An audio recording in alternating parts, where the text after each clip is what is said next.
Նոր անուններ ու ավելի մրցունակ կազմ 2026-ին հայաստանյան առաջին մեդալներն են խաղարկվում նաև սեղանի թենիս մարզաձևում։ Երկրի մեծահասակների առաջնությանը մեդալների համար պայքարեց 65 մարզիկ։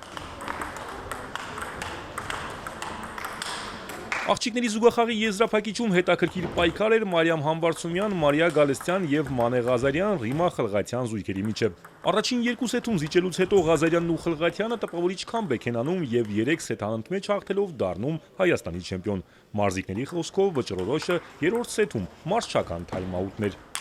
Հակառակորդ թիմը անկասկած շատ ուժեղ էր, բայց երևի թիմային աշխատանքի շնորհիվ ու իհարկե մեր մարզիչի շնորհիվ իր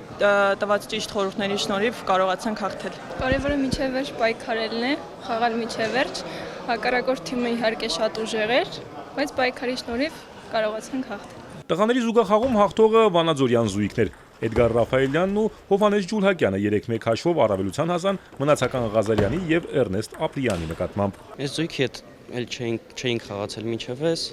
հեշտ պայքար չէր,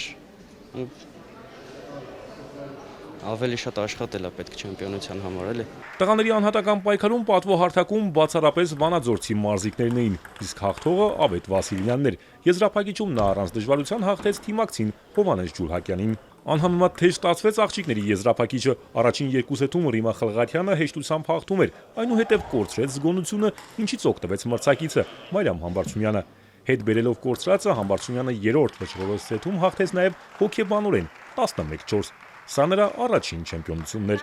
Զգացողություններս հիմա չեմ կարող նկարագրեմ ինչպիսին են, բայց ուրախ եմ շատ։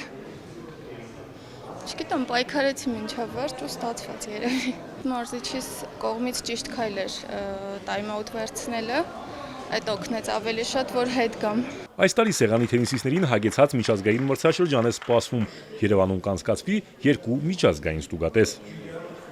Արամ Մանուկյան, Ալեքսանդր Կիրոյան, Էպիկենտրոն։